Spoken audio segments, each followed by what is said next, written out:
जय जय रघुवीर समर्थ। जीवा श्रेष्ठ ते स्पष्ट सांगोनी गेले, परी जीव अज्ञान तैसे चिठेले। देहे बुद्धीचे कर्म खोटे टळेना, जुने ठेवणे मीपणे आकळेना। जय जय रघुवीर समर्थ। श्रोता वक्ता श्रीराम समर्थ। जय जय रघुवीर समर्थ। श्रीराम आपल्या सर्वांच्या हृदयस्थ वसणाऱ्या आत्मारामास साष्टांग प्रणिपात करून मनोबोध एक अंतरयात्रा हा श्री समर्थ रामदास स्वामी विरचित मनाच्या श्लोकांचा जो आपण अभ्यास करत आहोत, सज्जन हो, आज आपण त्यातील श्लोक क्रमांक 137 याचं चिंतन अभ्यासणार आहोत। समर्थांनी सत्संगतीच्या आधाराने जीवाला प्राप्त होणारी एक परमोच्च स्थिती सांगितली। काय स्थिती आहे ती? महाक्रूर तो काळ विक्राळ भंगे। जो हा महाक्रूर असा काळ आहे तो या संत संगतीमध्ये शांत होतो। याचाच अर्थ त्या जीवाला पुनश्च जन्म मरणाच्या चक्रामध्ये यावं लागत नाही। हे जन्म मरणाचं चक्र हेच मुळी या संपूर्ण भीतीचं उद्गम स्थान आहे। म्हणून तर समर्थांनी आपल्याला जन्माचं वर्णन करताना सांगितलंय की जन्म शोकाचा सागर, जन्म दुःखाचा अंकुर। एखाद्या बीजाला अंकुर फुटावं आणि त्याचा जसा वृक्ष व्हावा, त्याप्रमाणे मनुष्य जन्म हा जणू काही भीतीरूपी बीजाला फुटलेला अंकुर आहे आणि त्याच वृक्षाच्या खाली याला आपलं आयुष्य व्यतीत करावं लागतं। निरंतर भीतीमध्येच त्याला जगावं लागतं। अशा या भीतीचं मनाला होणारा त्रास हा समर्थ जणू काही त्या मनाला प्रार्थना करूनच आपल्याला अगदी विनवणी करत त्याला सांगतायत की मना, तू भयातीत हो, तू संत संगती कर। त्या संत सज्जनाच्या आधाराने तू आत्मज्ञानाची प्राप्ती करून घे, हा आत्मसाक्षात्कार करून घे। मग सज्जनो, इथं प्रश्न असा येतो की ज्याला तुम्ही राम म्हणता किंवा ज्याला तुम्ही आत्माराम म्हणता किंवा ज्याला तुम्ही स्वरूप साक्षात्कार म्हणता, ते स्वरूप साक्षात्काराची अवस्था आहे तरी काय? कशाला म्हणायचं आत्मदर्शन? कशाला म्हणायचं रामाचं दर्शन? मंदिरामध्ये जाऊन रामाच्या मूर्तीचं दर्शन घेणं, ह्यातून त्या स्वरूपापर्यंत जाण्याचा हा सगळा प्रवास आहे। आमच्या वेण्णास्वामी उगीचच म्हणून नाही बसल्या हो की सद्गुरु कृपया ओळखिला जो, कौसल्येचा राम माझा बंध विमोचन राम। ही कौसल्याचा राम हे त्याचं सगुण रूप आहे, पण तो आत्माराम हा केवळ गुरुकृपेने आपल्याला पाहता येतो। त्या आत्मारामाची अवस्था कशी आहे? त्या आत्मारामाचं स्वरूप कसं आहे? ज्याला ब्रह्म म्हणतो ते ब्रह्म अर्थात हा आत्माराम कुठं राहतो, कसा व्यापून असतो, कसं पाहायचं त्याला? असे अनेक प्रश्न आम्हाला पडले पाहिजेत। जरी कदाचित ते पडत नसले तरी आपण आपल्या अंतरंगामध्ये या मनाच्या श्लोकाचं चिंतन करत असताना या गोष्टींचा विचार करायला हवा की ज्या या भयातीत स्थितीसाठी आम्हाला जायचंय, तो हा संत अनंत असलेला परमात्मा कसा पाहायचा? ती भयातीत अवस्था आम्ही कशी प्राप्त करून घेऊ? तो राहतो कुठं? त्याचं स्वरूप काय आहे? त्याला प्राप्त करण्याचं साधन काय आहे? समर्थ आम्हाला आजच्या या श्लोकापासून पुढं या आत्मारामाची अवस्था, त्याचं निवासस्थान इत्यादी सर्व गोष्टी सांगणार आहेत। आजच्या श्लोकामध्ये समर्थ म्हणतात की भये व्यापिले सर्व ब्रह्मांड आहे, हे ठीक आहे, परंतु या भयातीत अवस्थेसाठी ज्या आत्मारामाचं दर्शन घ्यायचंय, त्या आत्मारामाचा मार्ग संतांनी, सिद्ध पुरुषांनी तुम्हाला स्पष्ट सांगून ठेवलाय. जीवा श्रेष्ठ ते स्पष्ट सांगोनी गेले. हे जीवा, हे मानवा, अरे ऐक, जे हे श्रेष्ठ संत सत्पुरुष होऊन गेले ना, किंवा या विश्वामध्ये जे सर्वश्रेष्ठ असं परमात्म स्वरूप आहे ना, त्या परमात्म स्वरूपाला प्राप्त करण्याचा मार्ग या संतांनी, या सिद्धांनी अगदी स्पष्टपणे सांगितला आहे. अगदी स्पष्टपणे. जीवा श्रेष्ठ ते स्पष्ट सांगोनी गेले. बघा, आपल्याकडे 4 प्रमुख महावाक्यांची वेदांतामध्ये चर्चा केली जाते. त्यामध्ये तत्वमसी आहे, अहम ब्रह्मास्मी आहे. या अहम ब्रह्मास्मी प्रमाणे, या तत्वमसी प्रमाणे तूच ते ब्रह्म आहेस, तूच साक्षात तो ब्रह्म आहेस, हा बोध सगळ्या संतांनी एकमुखाने स्पष्टपणे आम्हाला दिलाय की नाही? निश्चित दिलेला आहे. आम्हाला प्रत्येकाला सांगितलं की तूच तो राम आहेस. बघा, कधी कधी मी म्हणतो की तुकाराम, तुकाराम या शब्दाला म्हणताना काय होतं? तुकाराम, तुकाराम, अरे तू राम आहेस का? तू राम आहेस का? या चराचरामध्ये असं कोण आहे जे राम नाहीये? बघा, भक्त प्रल्हादाची गोष्ट आम्ही आत्ता काही दिवसांपूर्वी ऐकली. त्या खांबामधून तो नृसिंह प्रगटला. यातून काय सांगायचंय? त्या खांबामध्येच तो होता का? हिरण्यकश्यपूने जिथं कुठं सांगितलं असतं तिथं नृसिंह प्रगटला असता. त्या भक्ताने आपल्या प्रेमाने त्या अणुरेणूंमध्ये असलेल्या त्या ब्रह्मांडातल्या धनीला प्रगटवलं.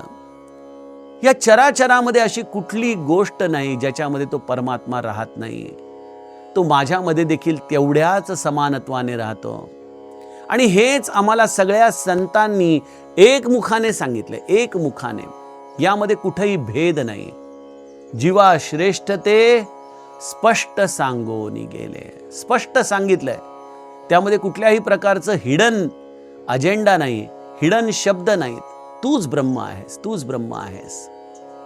पण इथं प्रश्न असा आहे की आम्हाला सगळ्यांनी सांगितलं की तत्वमसी, अहम ब्रह्मास्मी, तूच आहेस ब्रह्म. पण सज्जनो, हे सांगितल्यामुळं आमच्यापैकी किती जणांना त्याची अनुभूती आली, त्याचा बोध झालाय? हा प्रश्न आहे. एखाद्याला सांगावं की तुझं हे नाव आहे, ते नाव दुसऱ्याने सांगणं वेगळं आणि त्या व्यक्तीला त्या नावाशी स्वतःची तद्रुपता होणं वेगळं. जसं एखाद्या नाटकामध्ये एखाद्या अभिनेत्याला एक नाव दिलं जातं, त्या अभिनेत्याला त्या नावाबरोबर संलग्नपणे त्या नाटकामध्ये राहावं लागतं. पण नाटकाच्या बाहेर येताच जसा त्या नावाचा त्याचा काही संबंध राहत नाही. सज्जनो, तशी या अहम ब्रह्मासी किंवा तत्वमसी अशा शब्दांची आमच्याबरोबर एक अभिनयासारखी अवस्था झालेली आहे. आम्ही म्हणतो सगळेजण मी ब्रह्म आहे, पण ते केवळ त्या ग्रंथांमध्ये लिहिलंय म्हणून, केवळ त्या संतांनी सांगितलंय म्हणून आज मला त्याची अनुभूती नाही. याचं कारण काय आहे? परिजीव अज्ञान तैसेची ठेले. आम्हाला सगळ्यांना सांगितलं की तू ब्रह्म आहेस, ब्रह्म आहेस. पण जसं समर्थ देखील 5व्या दशकामध्ये विमल ज्ञान निरूपणामध्ये आम्हाला सांगतात की या महावाक्याचा जप करायला सांगितला नाही. महावाक्याचा जप करून कोणालाही ब्रह्मस्वरूपाची प्राप्ती होऊ शकत नाही. मी ब्रह्म आहे, मी ब्रह्म आहे असं म्हणून कधीही कोणीही ब्रह्मस्वरूप झालेलं नाही. कारण या वाक्यामध्ये जो हा अहम आहे, तो अहम जोपर्यंत गळून पडत नाही तोपर्यंत या अहम ब्रह्मास्मीचा बोध होत नाही. त्यामुळं सज्जनो, आम्ही सगळी मंडळी या बोधाला केवळ शब्दाच्या आधाराने जाणतो, परंतु परिजीव अज्ञान तैसेची ठेले, ही अशी आमची अवस्था आहे. काय कारण असेल बरं? समर्थ आम्हाला प्रत्येक गोष्टीचं उत्तर देतात की मी ब्रह्म आहे, हे सगळं ठीक आहे, पण त्या पलीकडच्या किनाऱ्याची आज मला अनुभूती नाही. मी आज या इकडच्या किनाऱ्याला जाणतो. याचं कारण समर्थ आम्हाला सांगतात, देहे बुद्धीचे कर्म खोटे टळेना. या देहबुद्धीच्या आधाराने आम्ही जे स्वतःची ओळख स्वतःला करून घेतलेली आहे. श्री महाराज फार छान उदाहरण द्यायचं. बघा, हा सगळा अद्वैत तत्वज्ञानाचा प्रांत आहे. मनाचे श्लोक तुम्हाला आठवत असेल तर मी पहिल्या सत्रामध्येच सांगितलं होतं की मनाचे श्लोक लहानपणी आपण शाळेमध्ये स्पर्धात्मक पातळीवर गायचो. त्यामुळे लोकांना वाटतं की मनाचे श्लोक हे लहान मुलांसाठी आहेत. पण मनाचे श्लोक हे प्रत्यक्ष अद्वैत तत्वज्ञान आहे. हे समजून घेण्यासाठी एक जन्म पुरेसा नाही. त्यामुळे मी त्याला थोडंसं सोपं करून सद्गुरूंच्या उदाहरणामधून समजून सांगण्याचा प्रयत्न करीन. आणि हो, सगळ्यात लक्षात घ्या, पहिले माझा डिस्क्लेमर, मी इथं कोणीही आत्मज्ञानी मनुष्य नाही.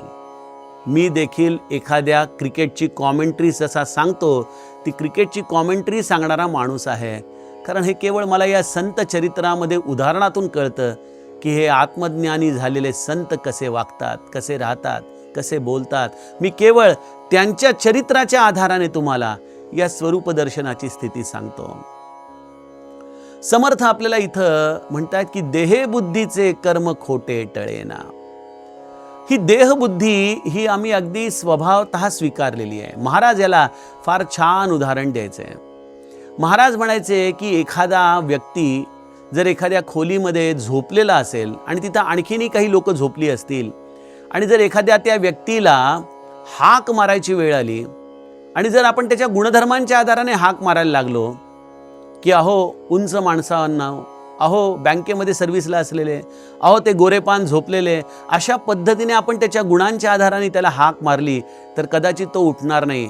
पण अहो संतोषराव उठा असं म्हणता क्षणी तो संतोष लगेच स्वतःचं आयडेंटिफिकेशन त्या बॉडी बरोबर करतो, त्या देहाबरोबर करतो.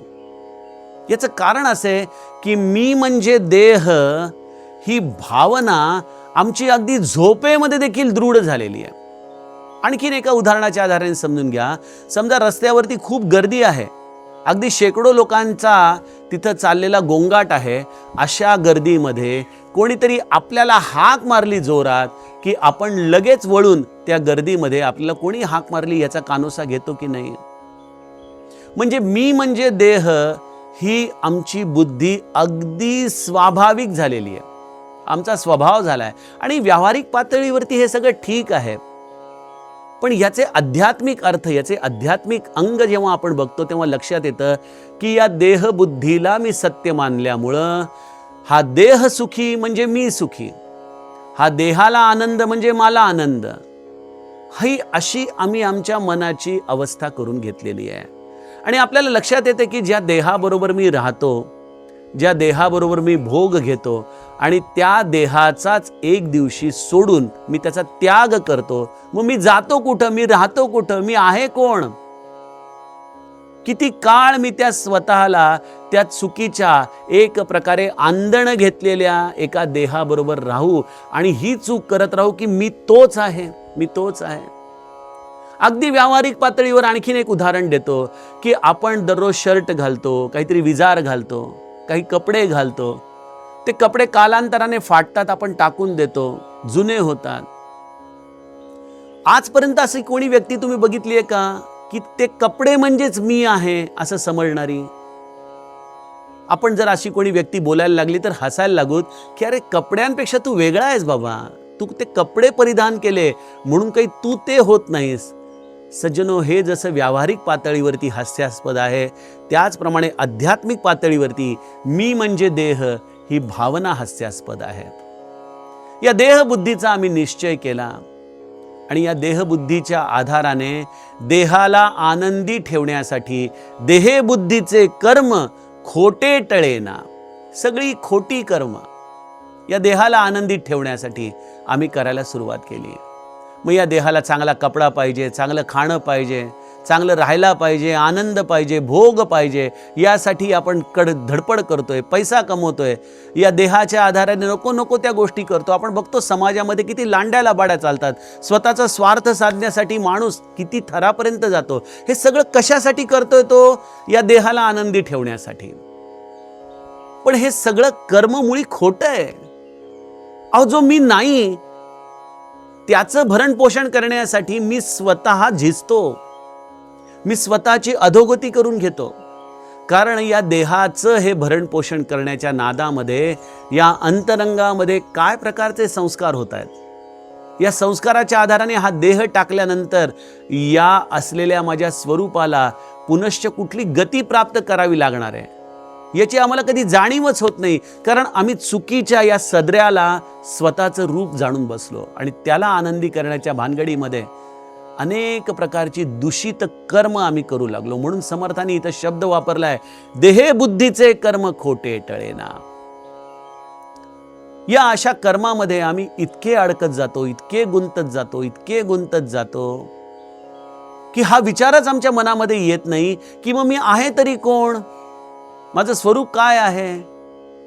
समर्थांनी या स्वरूपाला फार सुंदर शब्द वापरलाय, जुने ठेवणे मीपणे आकळेना. हे जुनं ठेवणं याचा अर्थ हे सनातन माझं जे स्वरूप आहे ते सनातन आहे. सनातन या शब्दाचा अर्थ काय? आजच्या काळामध्ये सनातन शब्दाची भरपूर रेलचेल आपल्याला दिसते सगळीकडे चाललेली. या सनातन शब्दाचा अर्थ काय? ज्याचा उद्गम काळाच्या आधी झालेला आहे, म्हणजे त्याच्या आधी तो होता आणि त्यानंतर काळाची निर्मिती झाली, असं हे सनातन शास्त्र आहे, असं हे सनातन धर्म आहे. ते सनातन तत्व हे खऱ्या अर्थाने काळाच्याही आधी असल्यामुळं त्याला जुनं ठेवणं हा शब्द अतिशय संयुक्तिक आहे. हे जुनं जरी असलं तरी ते पुरातन नाही आहे बरं का, ते नित्य नूतन आहे. ते शिळं नाही आहे, ते विटकं नाही आहे, ते दुर्गंधीयुक्त नाही आहे, ते अत्यंत सुगंधी आहे, ते अत्यंत आनंदमय आहे, कारण की ते स्वतः सच्चिदानंदमय आहे, ते रसमय आहे. ते जुनं ठेवणं जरी असलं तरी त्या जुन्या ठेवण्याची ही असलेली गुणधर्मांना आपण पहिले नीट समजून घेतलं पाहिजे. ते माझं स्वरूप आहे, ते माझं अंतःकरण आहे. अशा या जुन्या ठेवणाला जुने ठेवणे मीपणे आकळेना, त्याला मी एकतर कधी पाहण्याचा प्रयत्नच करत नाही, कारण हा जो मी आहे तो मी निरंतर या देहाला आनंदी ठेवण्यासाठी प्रवृत्त आहे. जसं एखादा नोकर असतो बघा, तो नोकर ज्या मालकाच्याकडे कामाला असतो त्या मालकाला काय हवंय काय नको, तो कसा खुश राहील यासाठी तो नोकर झिजत असतो ना, त्याप्रमाणे हा मी या देहाला आनंदी ठेवण्यासाठी निरंतर झिजतोय, त्याची सेवा करतोय. हा देह कशासाठी मिळालाय ह्याचाच आम्हाला विसर पडला. या भगवंताने हा मनुष्य देह दिलाय ते स्वतःच्या स्वरूपाची प्राप्ती होण्यासाठी आम्हाला दिलाय, आपल्या अंतरंगामध्ये आपल्या स्वतःचा शोध घेण्यासाठी दिलाय. कारण या देहामध्ये बुद्धी आहे, या देहामध्ये विवेक आहे, या देहामध्ये जाणीव आहे, या देहामध्ये विवेक विचार करून आम्हाला आपल्या स्वतःचा शोध घेण्याची शक्यता आहे. पण ही शक्यता या मीपणामुळं त्या नोकरासारखी आम्ही या देहाला सुखी ठेवण्यामध्ये झिजवतो. खरं तर त्याने या देहाच्या आधाराने साधना करून, तपस्या करून, संत संग करून या जुन्या ठेवण्याची अर्थात आपल्या स्वरूपाची शोध करून आपल्या स्वरूपाची प्राप्ती करून घ्यायची आहे. पण या देहबुद्धीचे कर्म खोटे टळेना, अशा या अवस्थेमध्ये आमचं अज्ञान काही केल्या मावळत नाही. या श्रेष्ठांनी कितीही वेळेला जरी सांगितलं तरी देखील आम्ही आमचं मी पण त्यागत नाही आणि त्यामुळं आम्हाला आपल्या स्वरूपाची प्राप्ती कळत नाही, हा आत्माराम कोण आहे हे कळत नाही. अशा या आत्मारामाची आपण जी भगवत चर्चा करत आहोत सज्जनो, त्याचं चिंतन आपण पुढील श्लोकामध्ये करूयात. जानकी जीवन स्मरण. जय जय राम. जय